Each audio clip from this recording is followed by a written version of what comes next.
તો ગુજરાત વિધાનસભામાં આજથી બજેટ સત્રનો પ્રારંભ રાજ્યપાલ આચાર્ય દેવવ્રતના સંબોધન બાદ શરૂ થશે।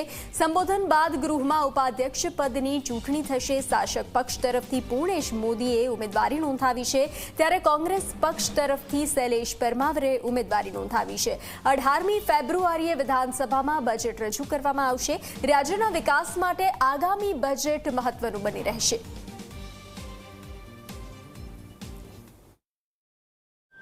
કે આવનારા દિવસોમાં ગુજરાતને વધુ વિકાસ માટે આનાથી બી વધુ ઝડપે લોકોને વધુમાં વધુ કઈ રીતે વધુમાં વધુ ચાન્સ મળે તે માટે નવી યોજનાઓની વાત હોય, આ બધા જ વિષયો પર આ સત્ર દરમિયાન ચર્ચાઓ થવા જઈ રહી છે। મારી તમામ પક્ષોને, તમામ ધારાસભ્યોને વિનંતી છે, વધુમાં વધુ રાજકીય ટીકા ટિપ્પણીઓથી બહાર આવીને પોતપોતાના વિસ્તારના સાચા પ્રશ્ન કે હજી વધુ શું ઓપોર્ચ્યુનિટી આપણે આપણા રાજ્યના નાગરિકોને આપી શકીએ તે દિશામાં ચર્ચામાં ભાગ લેવા માટે વિનંતી છે।